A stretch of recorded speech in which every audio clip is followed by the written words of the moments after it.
All right, dude, we are live. What's up, guys? This is Dem Keys, and today we are going to be taking. I was about to say we're going to be taking a slight detour, but we've kind of already taken a bunch of different detours. We're going to be taking yet another detour. We're going to be looking into Lua. I have been learning Lua sort of on and off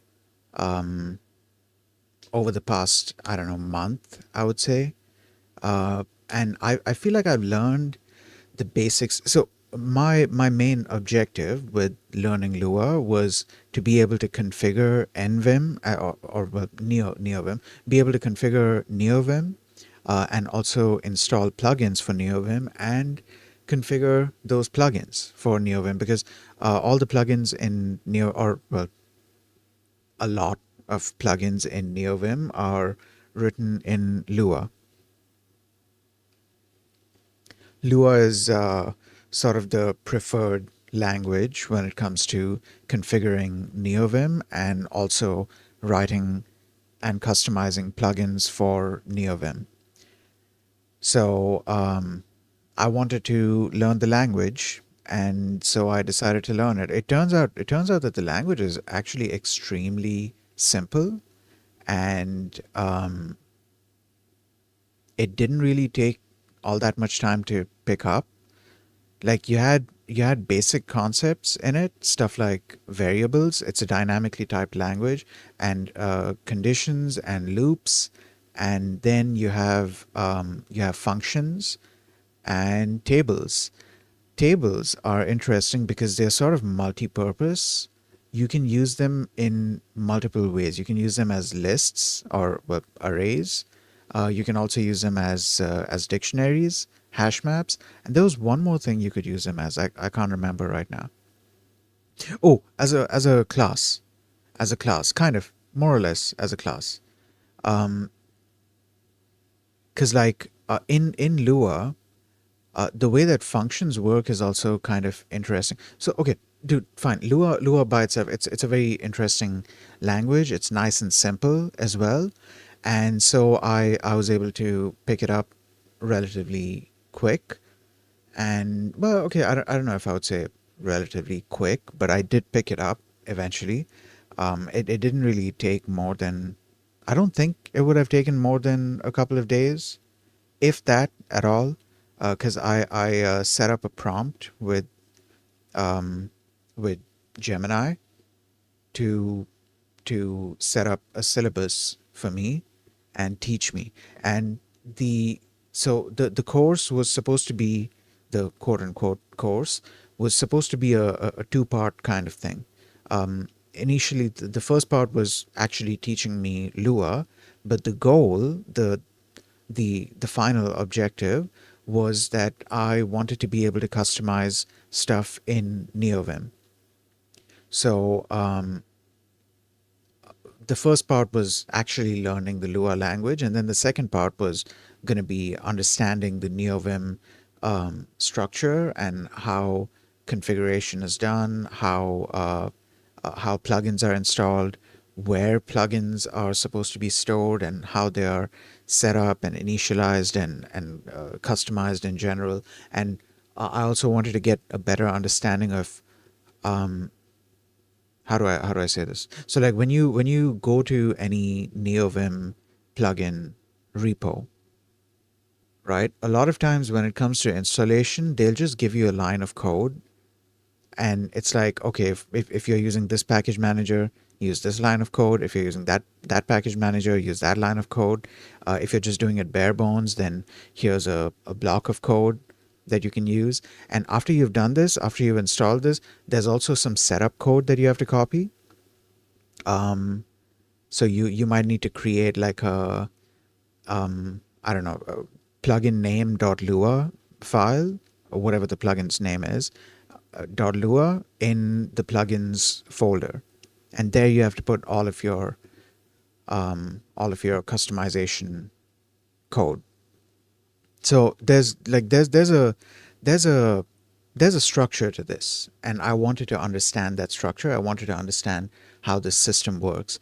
The first thing I had to do was learn Lua. Well, I didn't actually need to learn Lua, but I wanted to learn Lua because I wanted to get a better idea of what I was doing.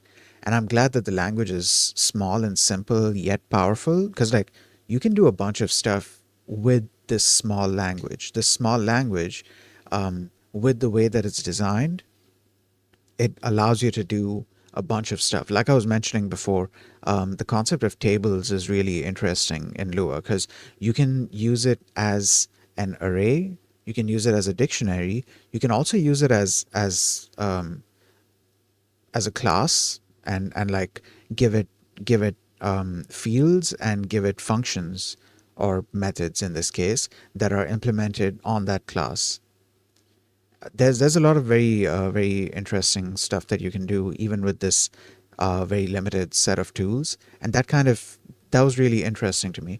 Now I wanted to learn and practice Lua, and I figured the best way to go about doing that is to pick some kind of framework or some kind of library and build something with it. And the first thing that came to my mind is, of course, game development. So I was like, let me look it up because I know that there are some frameworks out there. One very famous one that I've heard about is Love 2D. And then another one I recently discovered is Solar 2D. And I think there was one more called Dfold or something like that. I'm I'm still trying to decide between Love 2D and Solar 2D. Um, I'll see because it's not like I plan on sticking with Lua for too long, as in, I don't plan on, you know, doing a whole lot of serious stuff with Lua. But at the same time, I kind of want to do at least a project or two with it, so I don't forget the language. But yeah, so I was doing research. Today I started this conversation with Gemini. By the way, speaking of Gemini, I noticed yesterday, and I was kind of concerned because I was like, hey, did my API key or something leak? Has somebody been using up my quota for Gemini? Because I ran out of. So okay, let me show you.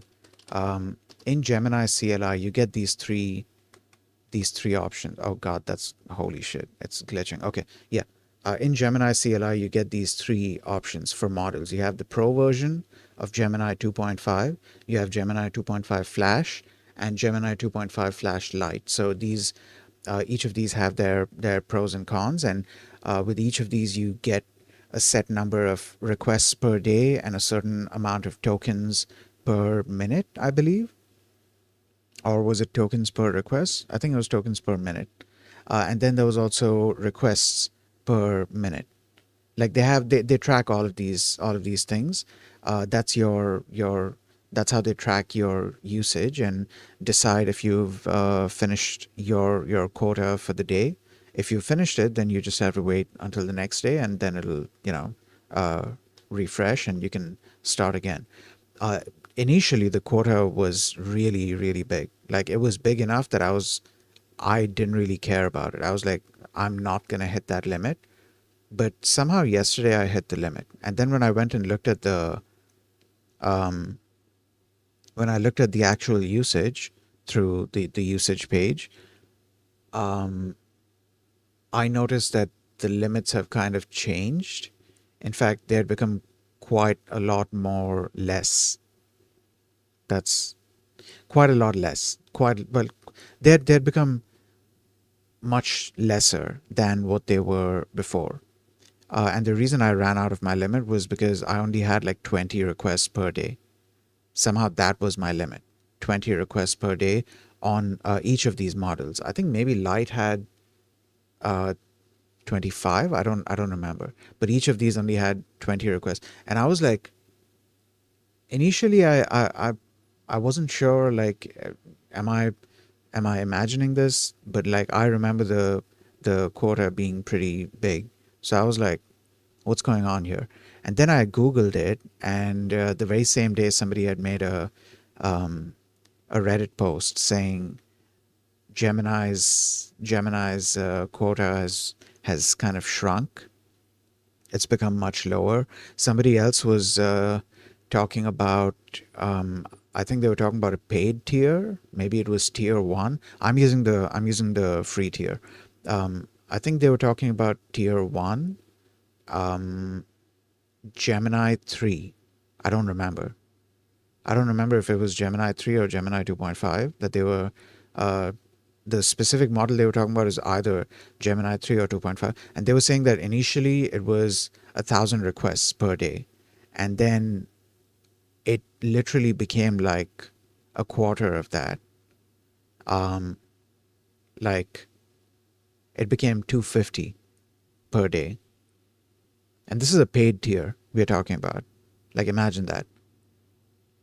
Um, so yeah, it's then somebody from the Gemini team actually responded to that, and they said that they're working on this is like an initial thing because they're having a lot of, first of all, they're dealing with cases of fraud in tier one, and second, they were having some load issues, which is why they kind of scaled things back, and eventually things might increase more.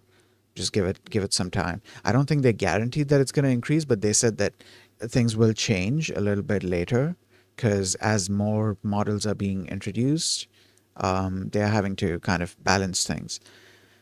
So yeah, that was interesting. Um, Fortunately, I use Gemini on. I have two separate accounts that I can use Gemini on. So if I do run out on one, then I can use it through the other. It was just kind of interesting because I had hit the the quota in the past, but usually when I would hit the quota, it would be when I was really um pushing the limit, and that would be like, oh, I cloned an entire repo, and then I'm like, okay, analyze this repo that probably has like, I don't know, 20, 30, 40 files in it, and it's got a ton of code. Analyze this, and then I'll ask you questions about it. Initially, that wasn't a very big deal for Gemini to do, but then now, because they've scaled things back, so I've had to I've had to kind of keep a limit on that. And now it's scaled back so much that I was having a conversation yesterday. I had to stop the conversation because I hit my limit. Like in that one conversation, I switched from Pro to Flash and then to Flash Lite because I ran out of my quota on all of them. I didn't finish the quota on that one conversation. It's just throughout the day I'd been having conversations with Gemini, and yeah, yeah. But yeah, okay. So today I was having a conversation with Gemini about this. I'm also curious about the. Okay, yeah. Let me type out this prompt, and while the answer is being generated, we can read the above stuff. Okay, so coming from the Python and Rust ecosystems, I'm a bit lost on how Lua works in general. Um, Stuff like where it looks for files, um, where its STD modules are located, um, when there's a project, or what what constitutes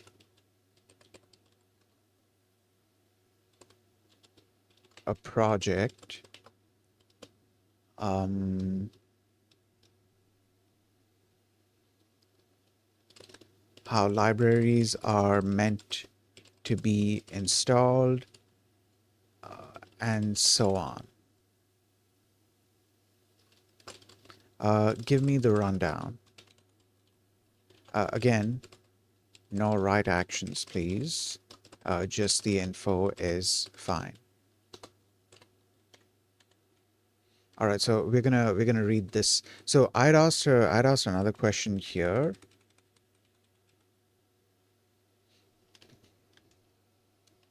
Okay, right. So my prompt was this. I said, help me understand how that whole thing. Wait, standalone scripting. Oh, I initially started off this conversation with asking for suggestions for other stuff that I could do with Lua. So let me just read out that prompt. So I said, hey, so I'm learning Lua. To practice Lua, I decided to try out the Love 2D framework. My main goal behind learning Lua is being able to configure NeoVim and install/configure NeoVim plugins. What I'm wondering is, what other things can I explore when it comes to Lua? I don't want to have to go into whole other platforms like WoW and Roblox. I'm mentioning this because in past conversations, Gemini had mentioned that yeah, these are some of the platforms where you can, because Lua is a very lightweight scripting language. It's meant to be used as like in I don't know if that's what the initial goal was, but at least now it is very widely used as a sort of embedded scripting language. So you have some sort of framework or some kind of suite of tools or something like that, and within that, if you wanna add scripting functionality to allow people to somehow extend the application or customize behavior or something, you want to add like scripting functionality within that application that you are building, then you would use a lightweight language like Lua. Why was I just saying that? Oh yeah. So that's how I found out that yeah, apparently platforms like WoW and Roblox, WoW and Roblox also apparently use Lua. I had no idea. I don't want to get into those because that's going to take me away from what I'm trying to do here. So I want to kind of stick with what I'm doing. Right. So but yeah, I do want to explore the landscape of what all I can do with Lua. So Gemini said there's some automation stuff you can do. Um, then there's extending high performance applications like Redis, Nginx, and Wireshark. And then it mentioned game development. In game development, it mentioned Default, Pico 8, and Solar 2D, in addition to Love 2D, which I already know about, so it didn't mention.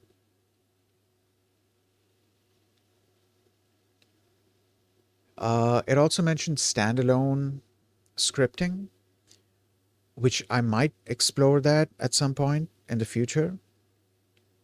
That could be interesting to look into. I want to see how complex or how simple it ends up being to create something that I don't know moves files around or something like. The thing is, usually if I'm in this kind of a situation, I just go into Python and do my thing there. And of course, if it's something that requires speed, then Rust. So like Lua, it's one of those things where I'm gonna have to like find reasons to actually use it. And the best way, because I feel like I don't think I'm gonna really stick with the language. I don't think I'm gonna be actively practicing this language, but I want to work on at least one project with it enough that the syntax kind of sticks with me and I don't forget the syntax. So, also, I think if I'm constantly customizing NeoVim, then I'm gonna remember Lua as well. Or another thing I could do is just for the sake of it, and this is like super, it's a really silly idea, but like maybe I could do this. Just for the sake of remembering Lua, I could make a game with Lua every now and then. I could do that. I don't know about games that require good performance, but at least games that are light enough and just meant to be fun to play, like simple games. I could make those kinds of games with Lua. I don't know how complex I can get with it. I was having this conversation with Gemini elsewhere. I don't remember if I closed. I think I closed that conversation because the thing kind of crashed. Well, no, it didn't crash. Why did I say crashed? The I ran out of the daily usage quota, so I kind of closed the conversation. Um, Give me a second here.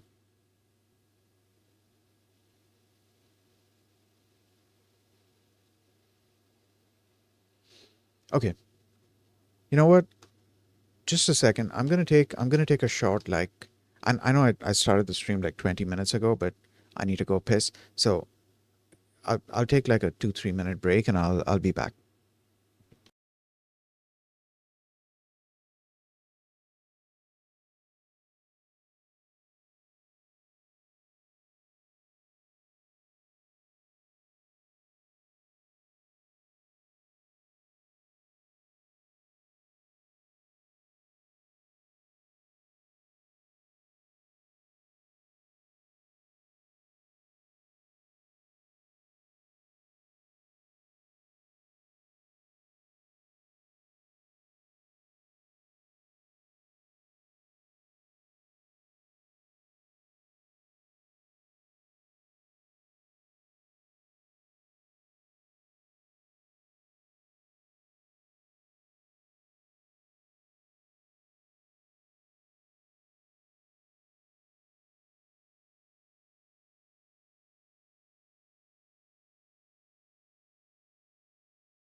Okay, I'm back. So, um, yeah, yeah. Now, I started looking into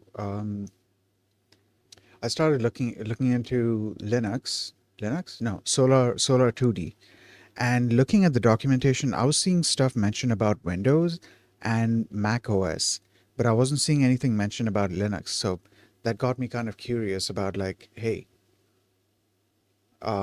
like what's the situation with support for Linux? Is there even support for Linux? And so I asked that question to Gemini.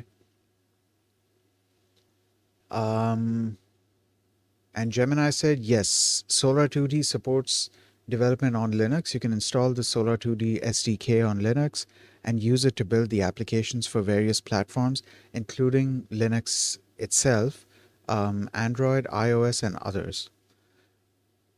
Okay, then I asked it, help me understand that whole how that whole thing works because I don't know too much about Lua. So I think this is where I was saying that I'm coming from a Python and Rust background,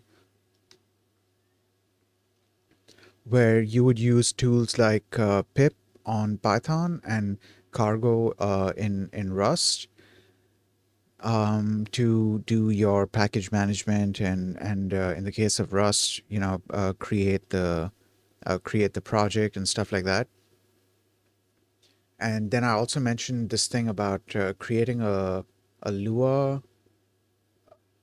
I wrote Lua Arc, but I think it was Lua RC. I think that's what it was supposed to be, Lua RC dot JSON. So I had to do this when I was creating a when I was when I was trying to do Love 2D development in Lua in NeoVim. I had to do this in order to get IntelliSense working because otherwise I wouldn't be able to you know uh, I wouldn't have code completion basically, and I would have to kind of guess the names of various tables and functions and stuff. Um, what else? Right. So here, did I actually read this? I think I was in the process of reading this when it was around the time for me to start streaming. So I decided to set up the stream. Okay. So here Gemini said for package management, the closest and most widely used equivalent in the Lua world is Lua Rocks. What it is, Lua Rocks is a package manager for Lua modules, which are called rocks. It's a command line tool that can fetch, build, and install Lua modules. Analogy, you can think of Lua Rocks as the Lua equivalent of pip. How it works.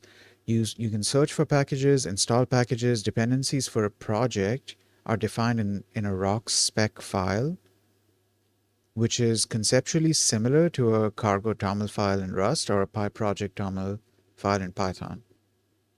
It lists metadata and other rocks your project depends on. The catch, unlike pip and cargo, which are almost universally used for their respective languages, Lua Rocks usage is more fragmented.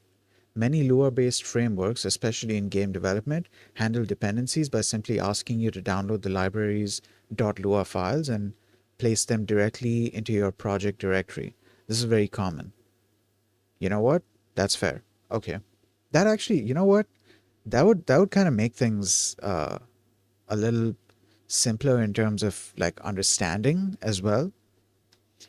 Though I can see that becoming a bit of a bit of a mess when it comes to, you know, the amount of files and directories and stuff within your project.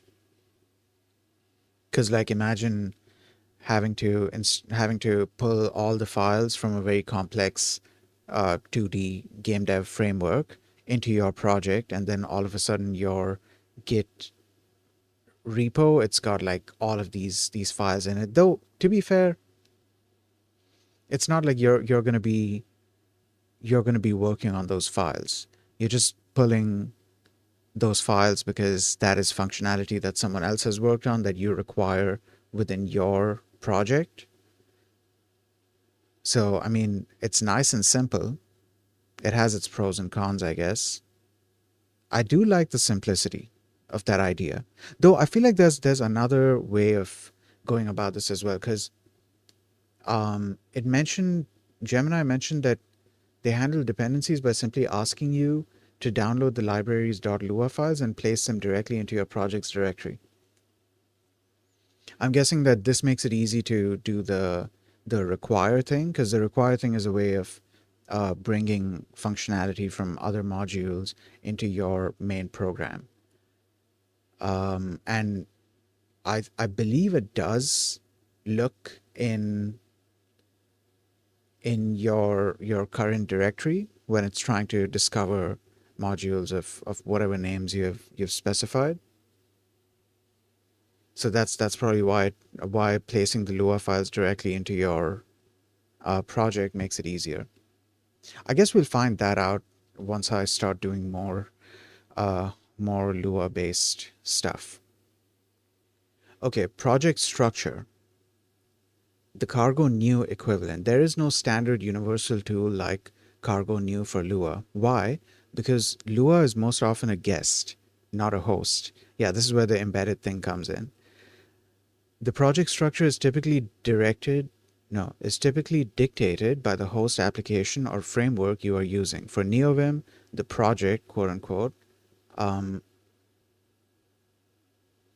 is your config folder, and its structure is defined by how NeoVim I was about to say loads Lua files. Hold on, are we dropping frames?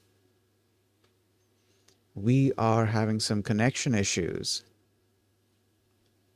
Hold on just a second.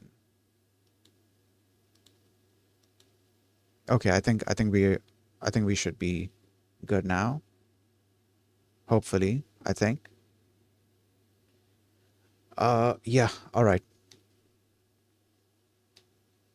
Yeah, is defined by how NeoVim loads Lua files. That's what I was trying to say, not loads. For Love 2D, a quote unquote project is just a directory that contains a main Lua file. That's it. You can have other files and folders, but main.lua is the entry point. To distribute it, the you just zip the folder and rename it to mygame.love. That's how it's done. Okay, I didn't get to that point in the framework, like the distribution point. You basically just zip the thing and then name it, give it a .love extension. So I'm guessing at that point uh the love, what do you call it? The love CLI, the love tool is able to just load this thing. But okay, this has me wondering, if people want to distribute games that are made in Love 2D, I don't think people have to install Love 2D for that. We have to install it to test out these games that we are building. But I think there should be, yeah, I think there should be an easier way to distribute it as like a standalone executable kind of thing. Or could it be that you ship the Love 2D application or runtime or whatever it's called along with your game? So that way people use this to, no, there has to be a simple like double click method, right? I need to look into that, because like on Linux, yeah, I'm not going to do it. I'm not going to do the double click method, but let's say it's somebody on Windows, right? And we are distributing this so people on Windows can play this game as a standalone application. Generally, what they would be doing is they would download the zip file and unzip it and then there's all the files there, including a binary that starts up the game. So in this case, how would that situation work? Is there something that compiles the entire thing, or I have to see how we are meant to be distributing Love 2D games. Okay, then for Solar 2D, the framework provides its own tooling. You use the Solar 2D simulator application, which has a new project wizard. This wizard generates the standard project structure for you, which includes a main.lua, a config.lua, and a build.settings file. Wait, Solar 2D simulator application, which has a new project wizard. So they've built that entire thing also through Lua. I would be interested in finding out if that's actually how they've, because like they did mention that this is a Lua based framework. Um, Give me a second here. Let me see. Okay, there is the GitHub link.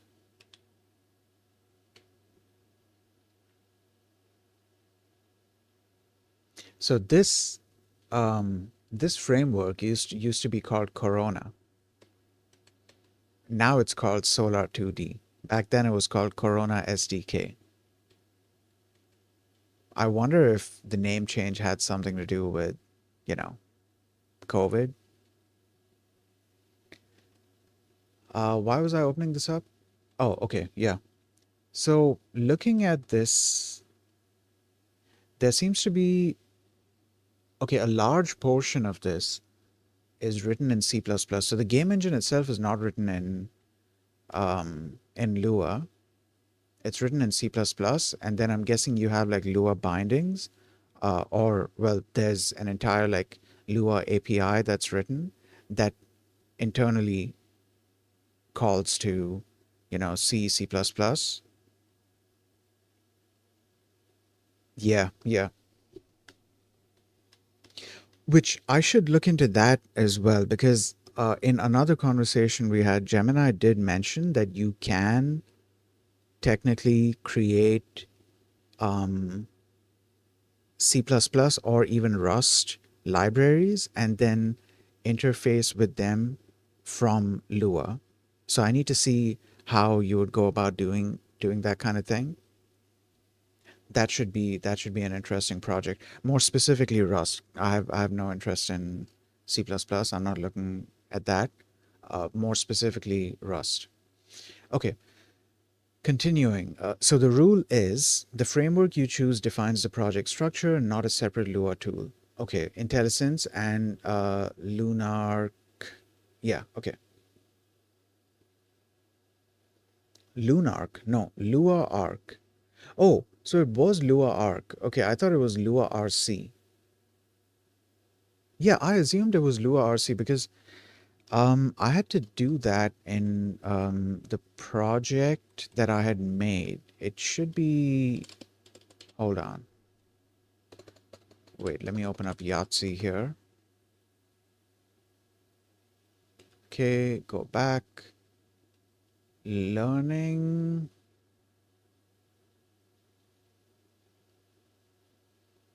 What was it called?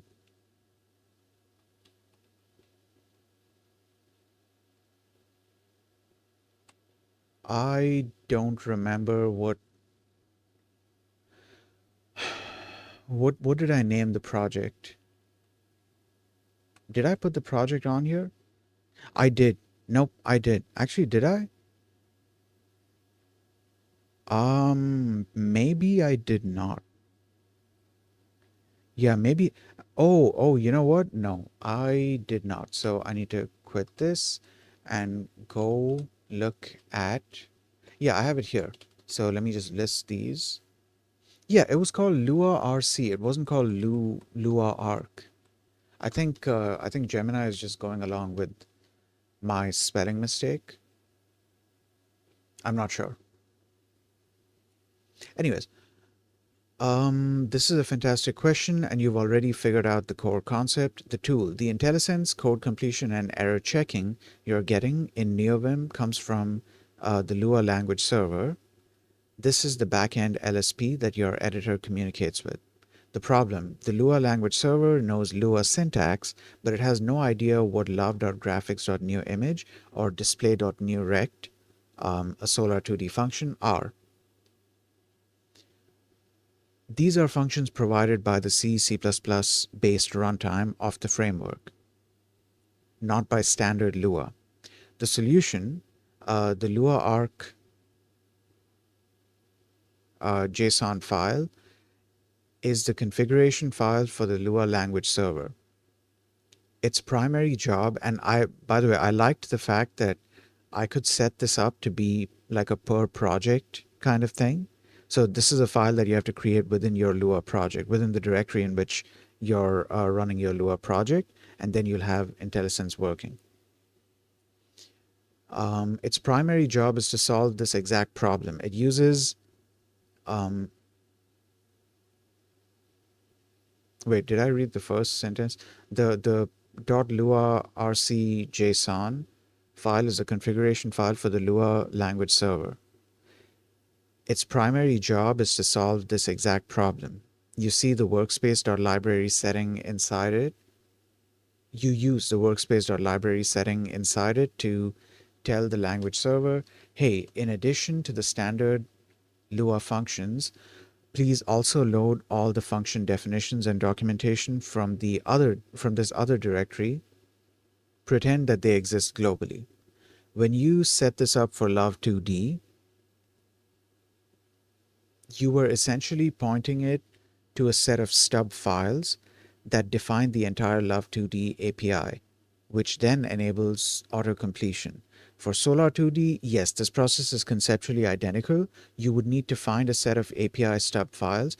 Oh yeah, I remember Gemini saying that apparently these the stub files or the entire API without the actual implementation of it, just like um, I I don't even know what to call it. Stubs, essentially stubs. It's it's the function definition. No, it's the function signature, not the function definition. That's the important part.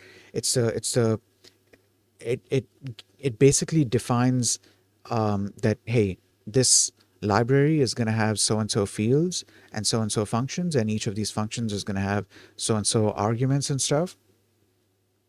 And then any language server that needs to use that needs to give autocomplete functionality, it can use this stub in order to or these uh, stub files. Okay, yeah, it can use these stub files to learn that hey, these are the functions that are available, these are the fields that are available, so the user is typing so and so thing, so I can suggest this. And it turns out Love 2D's stubs are already implemented. There's like a third party. Um, I'll have to see where it is exactly, but apparently there's a third party thing that's been implemented. I don't know if it's online or if it's like if it gets downloaded when you install Lua, but the devs have implemented a bunch of stubs for various frameworks, including Love 2D. So all I had to do was just include that into my uh, Lua RC JSON file and then restart the project just to restart the LSP, and then everything was working. I was getting IntelliSense. In fact, for that project, I wasn't just getting Lua. I wasn't just getting Love 2D specific IntelliSense. I was getting IntelliSense relating to other other modules as well, because it's like all third-party modules that it finds. Though I feel like maybe I could customize that behavior. Yeah, maybe I could get it to. Actually, I'm gonna have to see where that third-party thing is, where the third-party directory is, and I have to see what the structure is. So then I can like selectively load specific libraries. Okay, in your Solar so and so you create this, and then in that file, use the workspace.library setting to point to the path where you've saved the Solar 2D API definitions. I'm sure somebody might have brought this up and they might have generated these files. I remember I had a similar situation with stubs specifically while working on MicroPython for ESP32 in NeoVim. This was an interesting situation because generally when you're working on like Python within the computer itself, like if you're working on regular Python, it has access to it has ways to like access the API definition for of course the standard library and whatever libraries ship with Python itself. It has access to that. It also has access to API definitions of packages that you have installed, modules that you've installed within that current Python environment, right? The, this situation ends up being a little different when you are talking about MicroPython and embedded programming, MicroPython and ESP32 related programming, because in that situation, you're not necessarily installing something from the package manager. There's a different way of setting that project up, and because of that, there's no way for the LSP to get the API definitions. Because of that, you have to manually generate the stubs, and and I think you also have to generate a pyproject.toml file to tell it that, hey, this is where you need to look for the stubs. I had to set up that entire thing. I also made a, hold on. I actually did make a, I can show it to you guys in one of these. Wait, give me a second. What is this? Oh, yeah. I was trying to, so somebody suggested a solution, and I'm glad. Shout out to this person. Actually, hold on. I can show it on stream. It was here. I'd asked how do you reduce the memory usage of the Rust analyzer and the Rust compiler and the linker and all of that, right? This was my issue when I have the when I have just an empty Bevy project open. The Rust analyzer alone is taking up like 5.5 GB, and then when I try to compile it, oh, 5.7, sorry, 5.7 GB of memory, and then when I try to compile the project, then the Rust compiler takes a good like 2 or 3 GB, and the linker takes a good like 2 or 3 GB, sometimes more. So you'll run out of RAM pretty quickly if you're working on a Bevy project in a slightly older system. Fortunately, I was doing it on a system that had 12 GB of RAM, and the crazy thing is that even that wasn't enough. Like even there, I kind of ran out of RAM, and I had to like close the NeoVim project. I had to close the coding side of it in order to allow the program to build. So iteration wise, this isn't really the best. And so this person gave a couple of suggestions. Shout out to this person.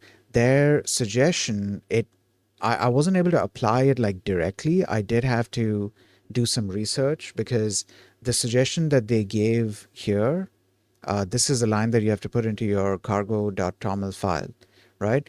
What they suggested here applies specifically to the current main branch. It doesn't apply to version 0.17.3, which is what I'm currently on, which is the latest release build.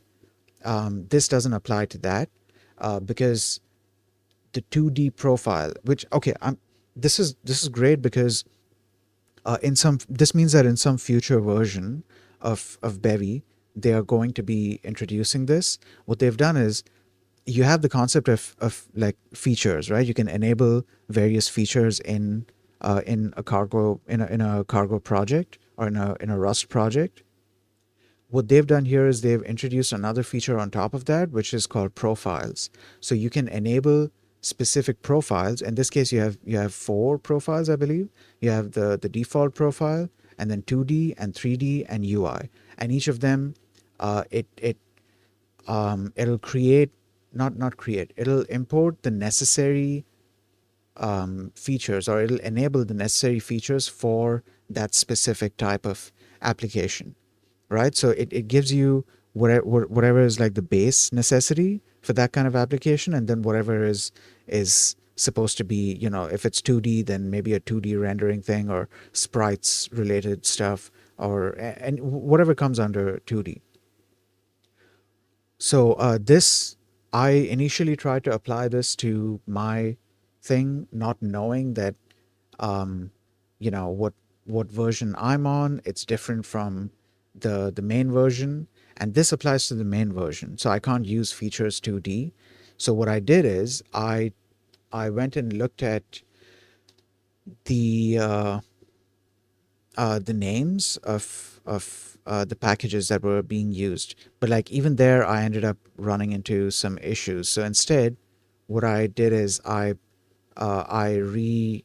changed the dependency from, instead of saying version 0.17, I directly specified the Git repo, and I said branch main.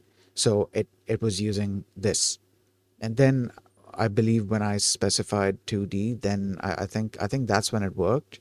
I can't remember exactly. Or maybe I didn't specify 2D. I specified directly all of the features that are under 2D. It was one of those things. Basically, I did the 2D thing. Unfortunately, the Rust analyzer still ends up taking 5.5 GB.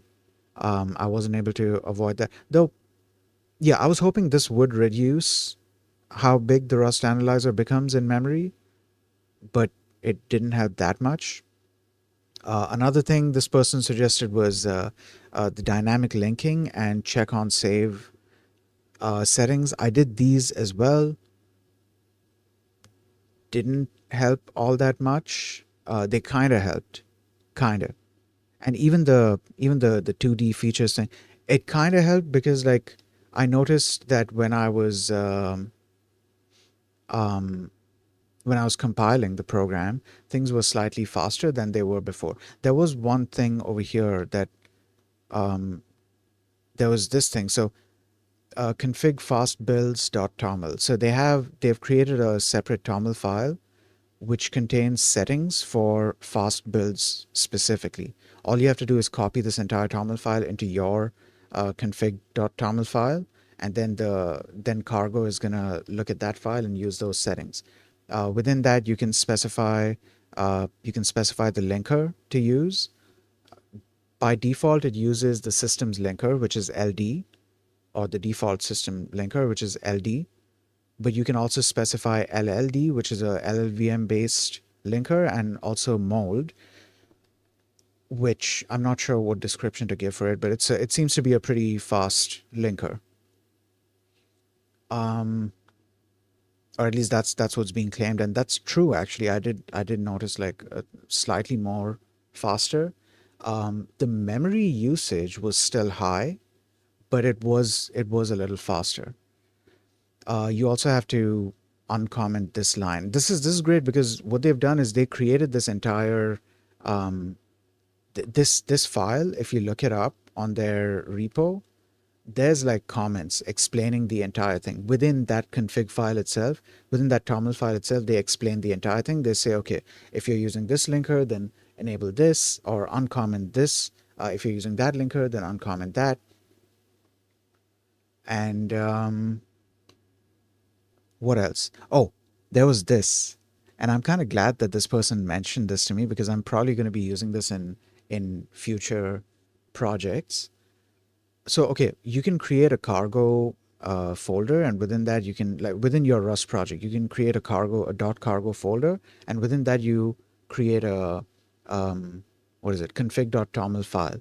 Your cargo application is going to use this. It's going to use this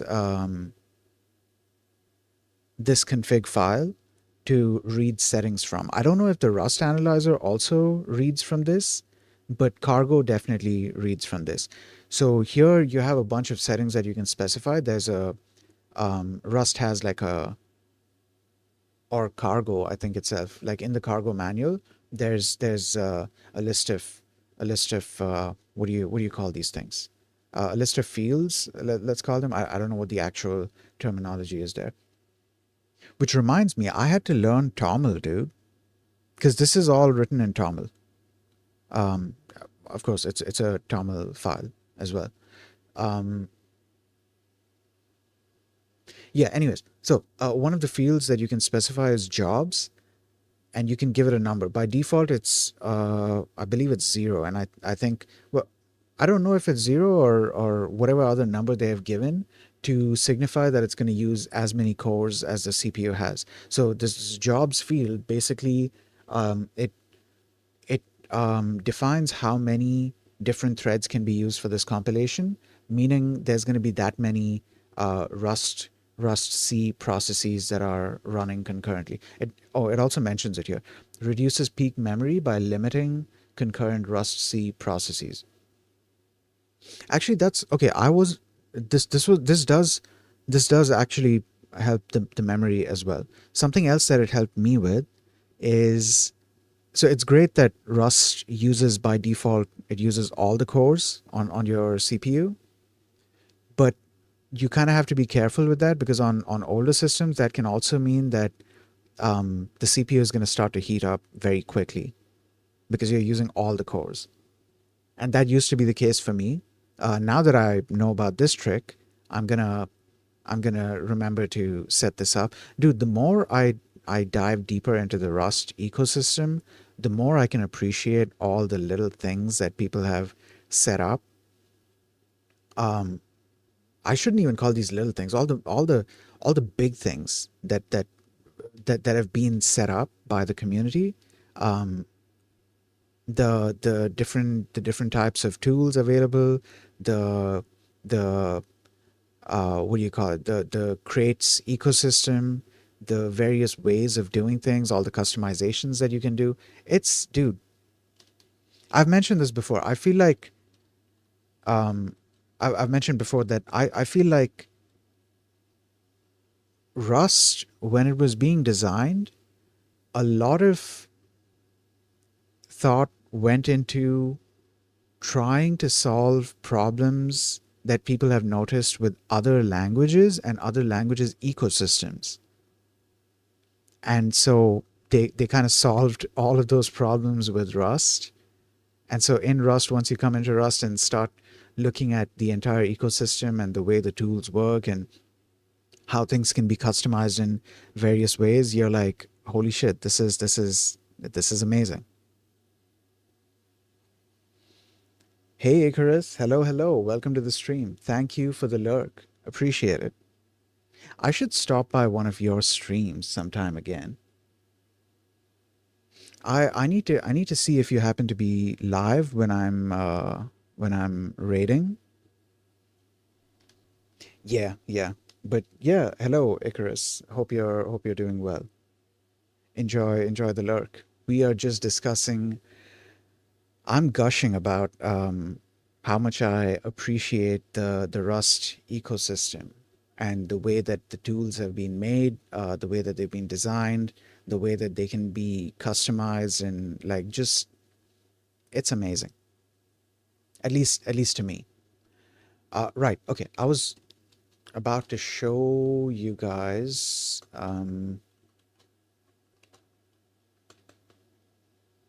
Give me a second here. Oh, I could do it from here. That's fine. Okay. PP. Okay.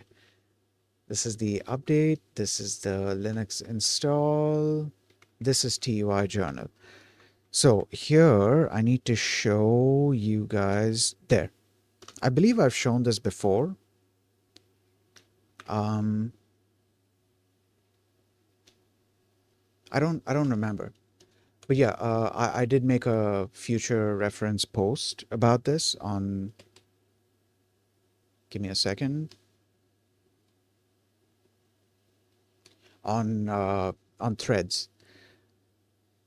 So here's what it is. When working on ESP32 MicroPython projects in NeoVim, MicroPython IntelliSense doesn't work out of the box because the modules involved are different from what Pyrite is expecting. Okay, so the solution is to install MicroPython ESP32 stubs using pip. There's a pretty awesome community of people, or maybe it's one person or multiple people. I don't know. Maybe multiple people contributed different stubs for different microcontrollers. But yeah, there's at the very least one, at the most, an awesome community of people that came together and compiled these stubs, and then they've hosted them, so you can directly just install them using pip.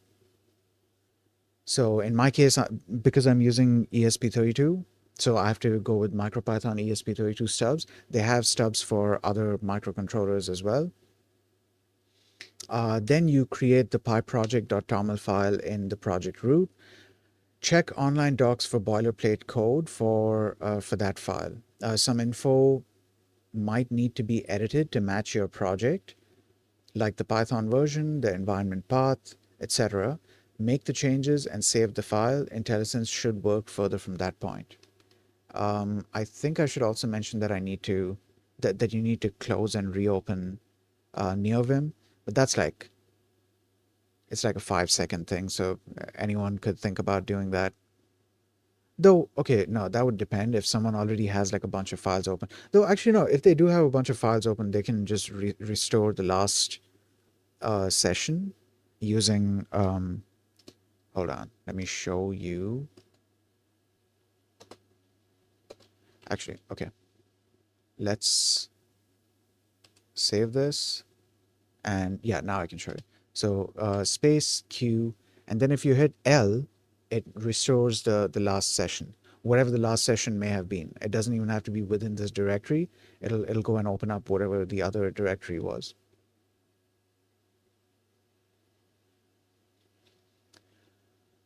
But yeah, yeah. So yeah, we can quit this now and quit this as well.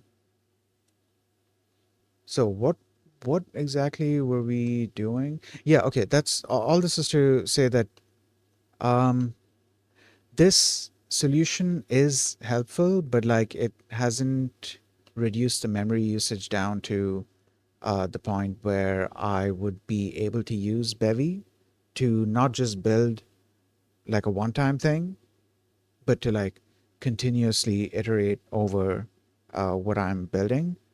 I don't think the solution is gonna help given my limited um, system resources, which is unfortunate, but it is what it is. That being said, I do have the option for Nano. I still have the option for Nano because Nano also takes GBs. To be fair, Nano also takes GBs. However, it stops at around like 3 point something. So we can call it 3.5 GB. I don't even know if it's 3.5, 3.6, maybe less. I'm not sure. But um, yeah, it's not nearly as much as Bevy, so I can still like manage to do something with it.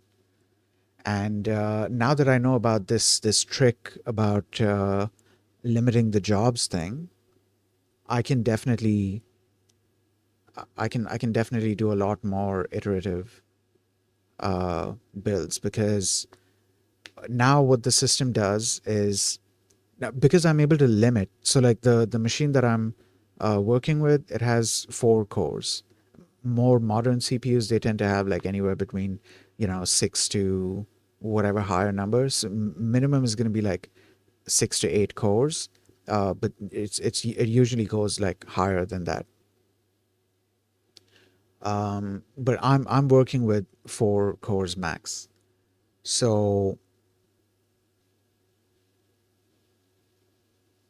where was I going with this? Oh yeah, something that I noticed as the build process was going on was that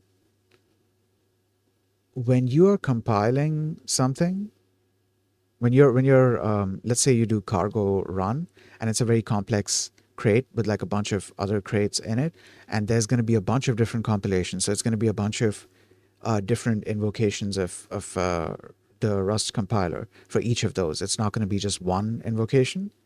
So it kind of like bounces around between multiple cores. And the advantage here is that let's say you have cores 0 to 3, 0, 1, 2, 3. Initially, it might use cores 0 and 1, right? And then the next time it needs to run, because like it was using cores 0 and 1, cores 0 and 1, they're gonna become a little more hot than cores 2 and 3. And so the next time, like once either 0 or 1 is finished and there's another invocation of Rust C, maybe the system is going to be clever enough. I'm pretty sure the system is clever enough to do this work, but the system is probably going to assign that task to the processor that is less hot than, or to the core that is less hot than the one that was previously running. So this way, because not all 4 cores are running at once, because only 2 are running at once at full capacity, so they are able to like share. They're able to not share. What's the well? Yeah, they're able to share the load in such a way that each of them gets a certain amount of rest. So I kind of like that. I kind of like that idea because it makes it so if I'm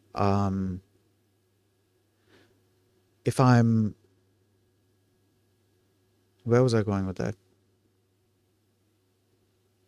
I forgot where I was going with that. Um, I think I was saying that if I'm working on a project with like a very complex crate, then um, my my my processor is not going to like constantly be heating up when I'm running a build. And it also helps that Cargo is it's clever with what exactly it tries to build because it's only going to build what has changed. So if your project is using a bunch of other crates and those crates have already been built, then unless you've made some code changes in those crates, they don't need to be rebuilt the next time. It's only your project's crate that needs to be built or rebuilt. Well, okay, anyways, um, going back to, wait,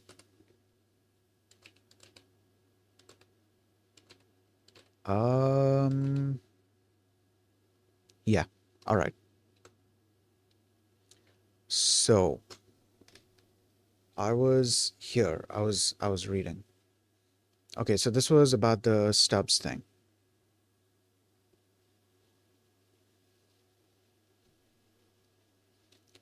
Give me a second here.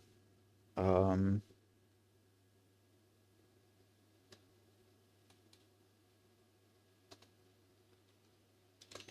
okay, so then I'd asked this question. Um, I asked, okay, so coming from the Python and Rust ecosystem, I'm a bit lost on how Lua works in general. Stuff like where it looks for files, where its standard modules are located, what constitutes a quote unquote project. I think this question was answered above. It's going to depend on what platform you are working on, because each of them handles a quote unquote project in a different way. And that analogy was great that it's a guest, not a host. Usually it's used in conjunction with something. It's not just like its own standalone thing. Um, how libraries are meant to be installed and so on. Give me the rundown. Again, no write actions, please. Just the info is fine. Absolutely. It's very common. it's a very common point of confusion because the Lua philosophy is fundamentally different from all from the all-in-one ecosystems of Rust and Python. Let's do a full rundown, starting from the core principles. The core philosophy, minimalist and embeddable. The core philosophy, yeah, okay. Um, the core philosophy, minimalist and embeddable. The most important thing to understand is that Lua was not designed to be a standalone general purpose language for writing large applications from scratch.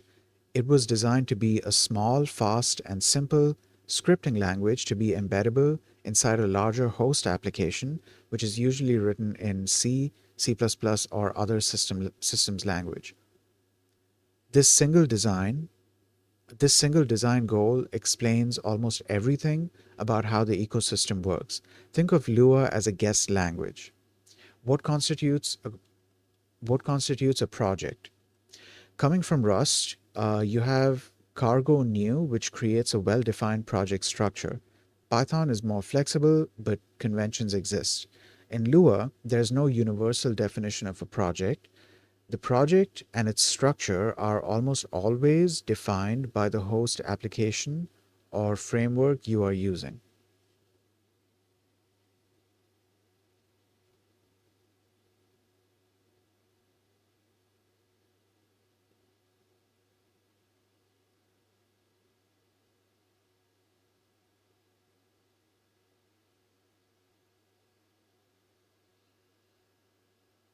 Um, where was that? Yeah, and its structure are almost always defined by the host application or framework you are using. For Love2D, a project is simply a folder that contains a main.lua file. The Love2D executable is a host that knows to look for and run main.lua. For NeoVim, your project is your configuration directory. The structure, um, which is Lua, plugin, init, etc., is defined by how the NeoVim host application loads its scripts. For Solar 2D, a project is a specific folder structure created by the Solar 2D simulator tool. The simulator is the host that manages the project. For Redis, a project might be a single .lua script. I'm curious about like how Lua fits into Redis exactly, because like what we've looked at with Redis has been like more of like, okay, this is a server that can be hosted and then other clients can like communicate with it. But like, what are you doing with Lua there? I mean, obviously you would be extending the functionality, but like, in what way are you extending the functionality? Lua script that you send to the Redis server to be executed. Okay, all right. Wait, a project might be a single. Oh, the entire project might be a single script. Okay, all right. Takeaway: don't look for a Lua new command. Look for the new project guide for the framework, Love 2D, Solar 2D, etc. you want to use. How Lua finds files. The package.path.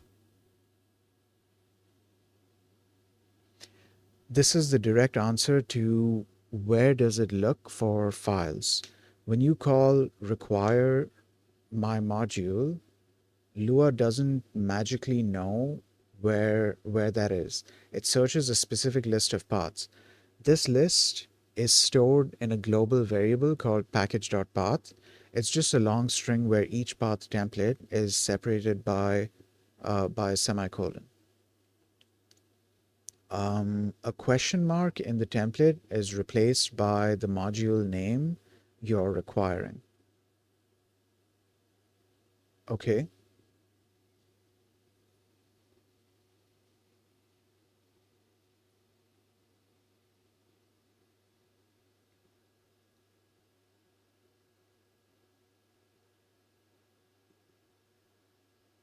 All right. Where was I? Yeah. A typical path on a Linux system might look something like this, simplified. I haven't understood that. I haven't understood the question mark thing. A question mark is a template in the template is replaced by the module name you're requiring.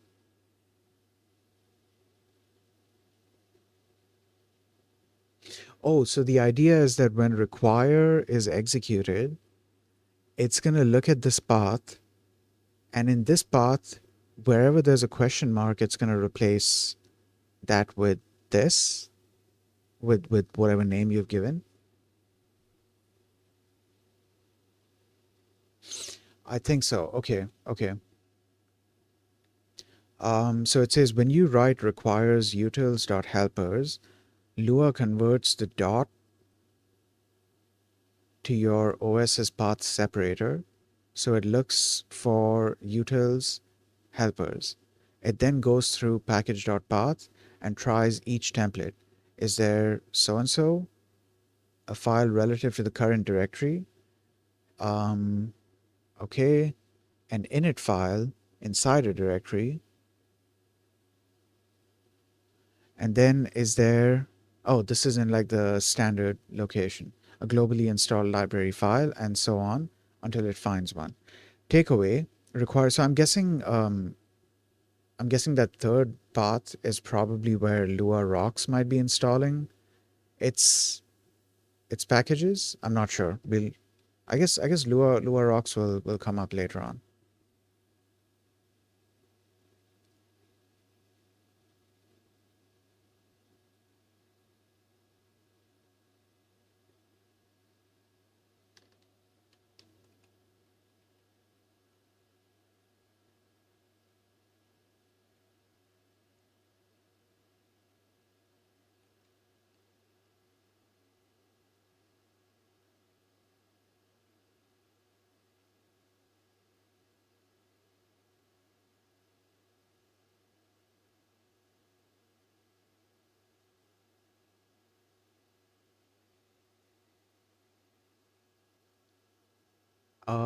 Takeaway.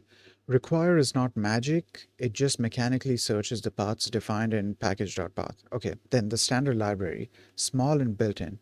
Where are the files for string.soandso, table.insert, or io.open? Nowhere. They are not Lua files. The Lua standard library is very small and implemented directly in C inside the Lua interpreter itself. When you run a Lua program, all the standard, I'd forgotten that a program is a Lua file is usually executed by a Lua interpreter of some sort. And even when you're embedding this language into some other framework or platform or whatever, into some other host, even there's usually an interpreter. I don't know if there's something that compiles, but at the very least, there's something that interprets this code. So there's going to be some sort of interpreter, whether it's like a continuous REPL or just like a one-time interpretation. It's there is some kind of Lua interpreter being used. Where was I? Directly in C inside the Lua interpreter itself. Okay. When you run a Lua program, all the standard library functions are already loaded into memory and available. That's crazy. It's small enough that it's all within that one interpreter itself. This is a major difference from Python, where much of the standard library is written in Python, and you can go and read the .py source files. Takeaway: the standard library is baked into the interpreter. You don't need to find you don't need to find or install it. Installing libraries, the two main methods. Um, this brings us back to the pip and cargo. This brings us back to pip and cargo. Since the host application is king and the standard library is minimal, how do you add functionality? So method one is Lua Rocks. Lua Rocks is a de facto package manager. When you run Lua Rocks install, it downloads and installs the package. It then installs the libraries .lua files. It downloads and installs the package. It then install. What's the difference between downloading and installing the package, and then installing the library's Lua files into a directory that's already a part of package path? Yeah. What exactly is the first thing doing then? It downloads and it. Oh, it doesn't. They didn't say downloads and installs. It downloads the package. Okay, it downloads the package, and it then installs the library's Lua files into a directory that is already part of Lua's package.path. This is how it works seamlessly. After installing a rock, you can immediately require it from any script because Lua rocks put the files in a place Lua already knows to look. Okay. And then the second way is manual, which is called vendoring.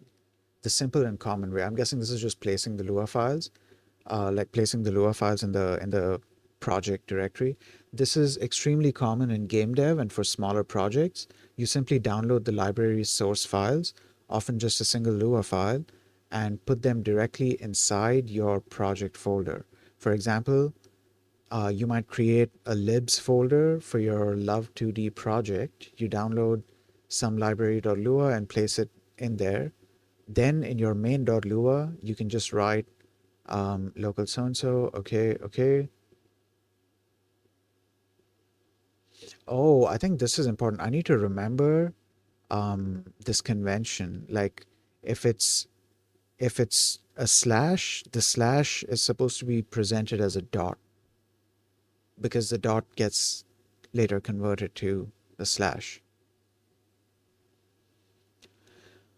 Okay, this works because the first entry in package.path is usually so and so. Okay, so I'm guessing the question mark here is going to be replaced by libs.sum library, and then the dot is going to be expanded to or converted to a slash. Or maybe the dot gets converted first and then it gets put in here. So the entire thing gets put into the question mark. Takeaway, you can either use a system-wide package manager like Lua Rocks that manages package.path for you, or you can manage dependencies yourself by simply replacing the files in your project history, in your project directory. Both are valid and widely used. Okay, all right.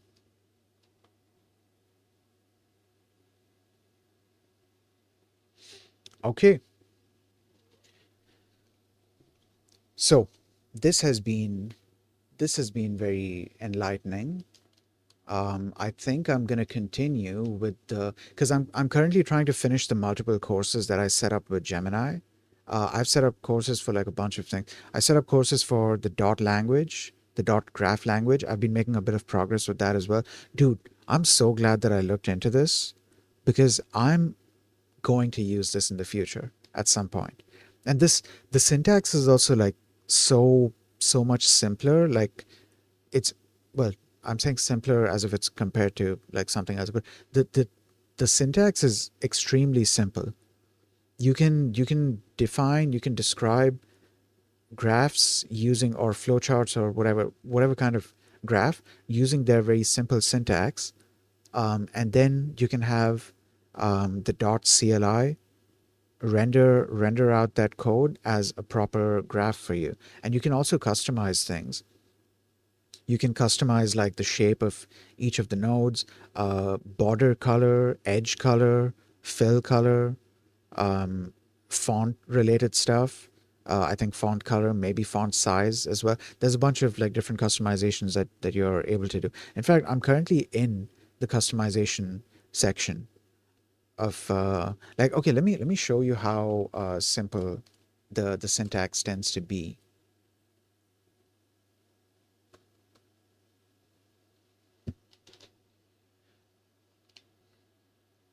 Give me a second here.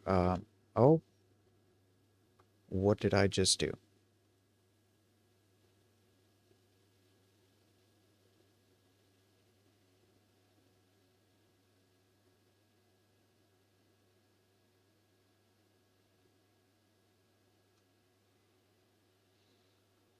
How do I get this to disappear? Oh, like that. Okay.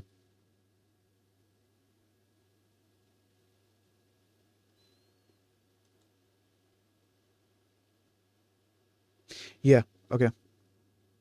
Um, what was I gonna do? I hit the key combination for going to the next window on Tmux, but I was still in the browser, and so it started doing a bunch of things in the browser.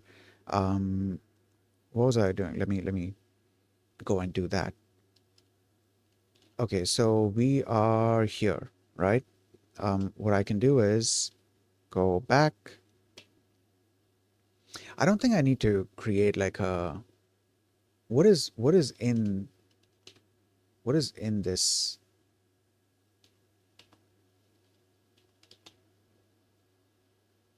Yeah, I don't think I need to do that. What I could do is in here I could create some graph o1 dot dot. Awesome. And now I can directly open this in NeoVim.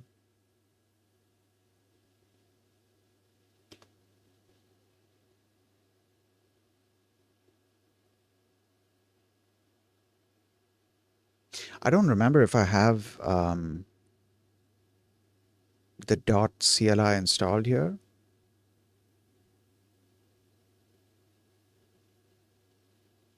Yeah, I don't remember. Hold on. Let me see if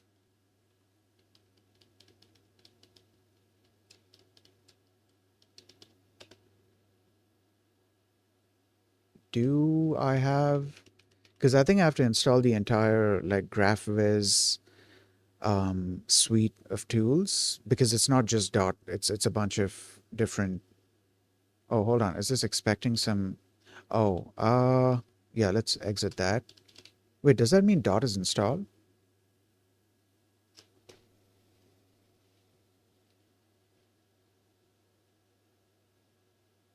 Dot is not installed. I need to install GraphViz here.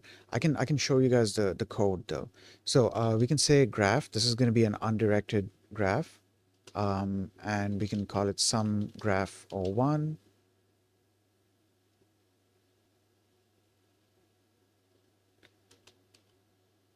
Give me a second. My internet is being a little bit weird, but yeah, okay. Graph some graph o1, and then you can define a node, some node o1 and some node o2. That's your node definition, and then you can wait. What? Okay.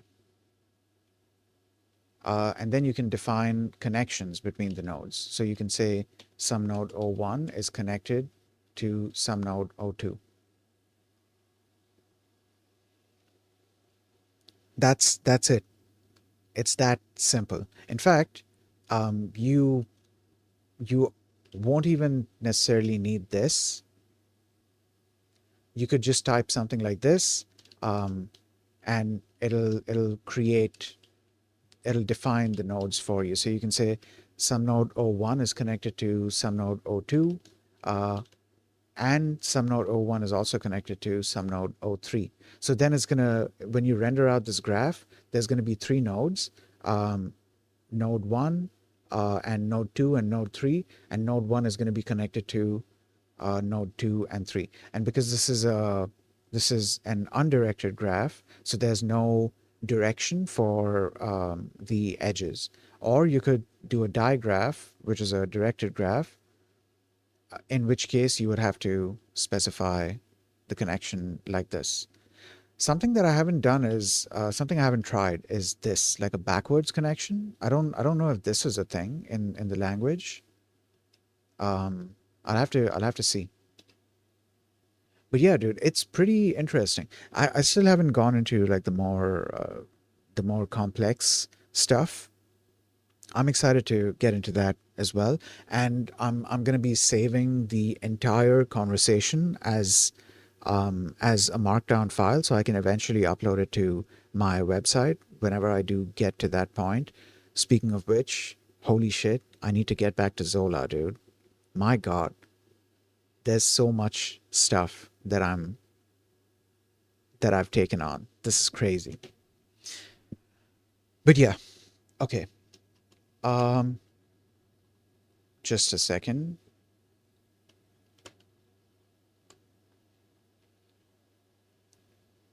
Wait, what's going on here? Okay, yeah.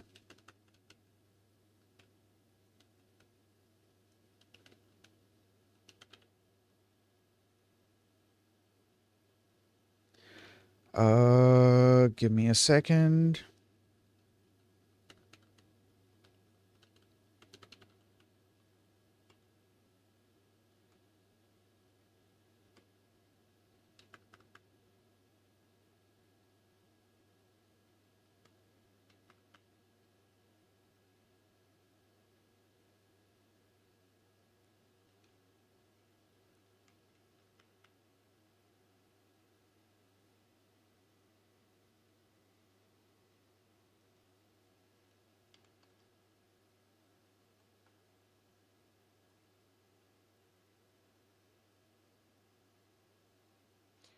All right.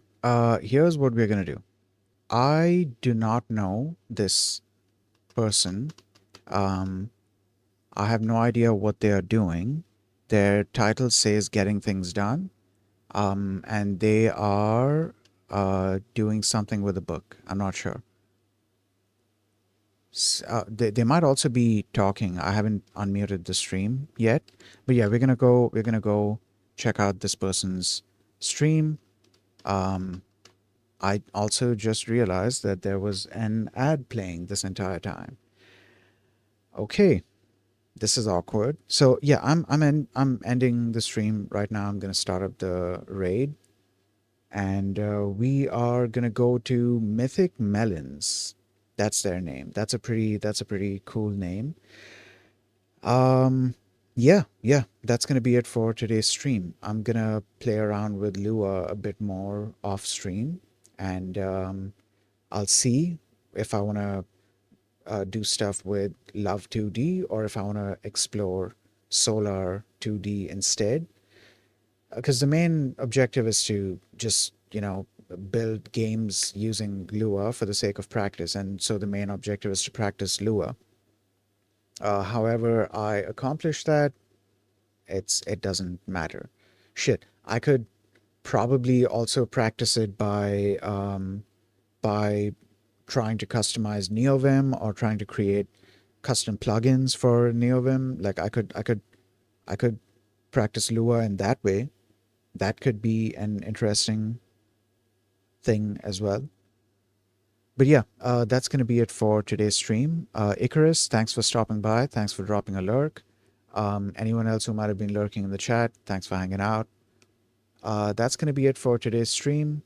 Once again, I'm super happy with the streak that we have going, and I would love to keep it going. But yeah, that's going to be it for today. I hope you guys have a nice day, and I'll see you all next time. Peace.